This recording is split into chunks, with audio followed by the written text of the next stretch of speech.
Congresswoman Lauren Boebert back on the program. Hi, Lauren. Nice to see you again. I'm glad to see enough Republicans getting their act together to actually take some action against Mayorkas and this corrupt Biden regime when it comes to the invasion of America.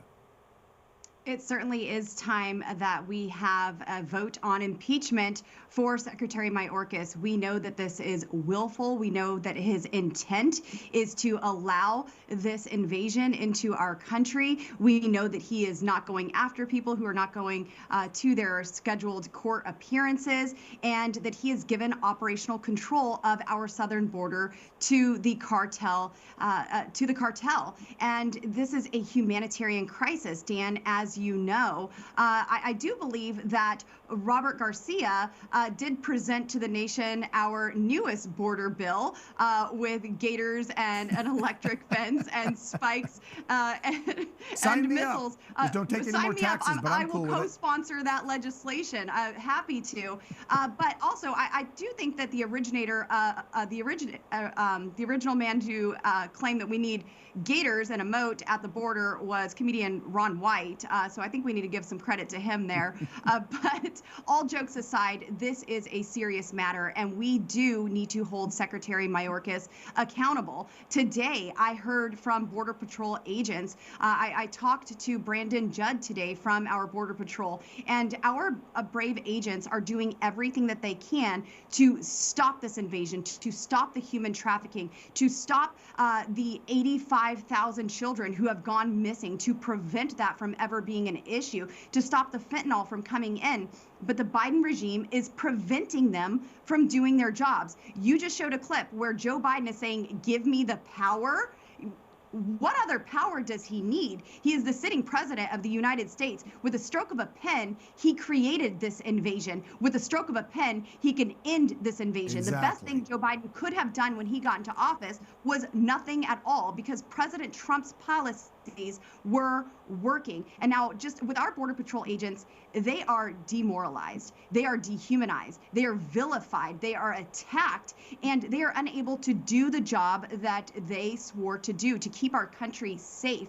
They don't need more resources, they don't need more personnel, they don't even need more infrastructure, maybe a gator or two. What they actually need, though, is the policy that allows them to do their job, and they've been completely stripped of that. And one thing that Brandon Judd mentioned today during our hearing that we had with Chairman Elise Stefanik, he said, the two things that you need to do to stop this surge, to stop this invasion, is to bring back Remain in Mexico and end catch and release. We know that 6.2 million illegal aliens have been captured and released into our interior. And as soon as you stop that release component, then the surge stops, because they know that there is something that's preventing them from entering into our country. Remain in Mexico needs to be brought back and end catch and release. And that stops the surge. They know it's not a free pass into our country. What's going to happen with this Senate deal that Senator Langford put forth? It's bipartisan.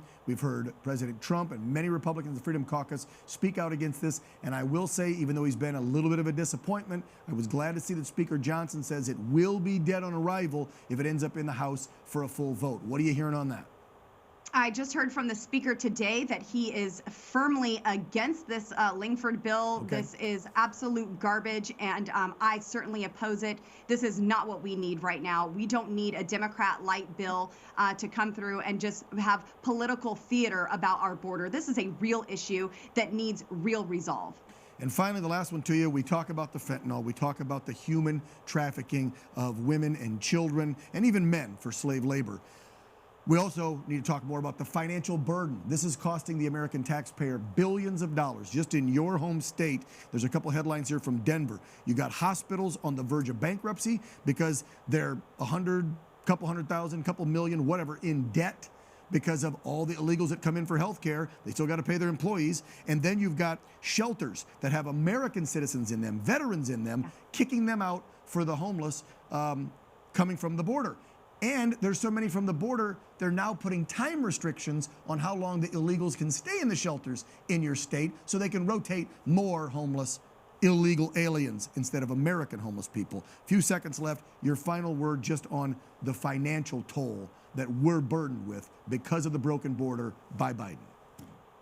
Dan, these policies don't get any more un-American than this. Cities have been shelling out so much for illegal aliens that even Democrats have started to come out against the invasion that's taking place. And Denver taxpayers are certainly being asked to foot out $100 million to support illegals just this year. And Denver is learning the lesson that the sanctuary cities are creating, and this needs to be ended now. Americans are tired of America being last, and that's why we need to elect strong conservative Republicans who will not bend a knee to the Democrat and will do what's right for America. And I would say bend the knee to the rhino Republicans that are still there. We got to get rid of them, Hear, too. hear. I don't consider you one of them. Congresswoman Lauren Boebert from Colorado, representing the 3rd District there.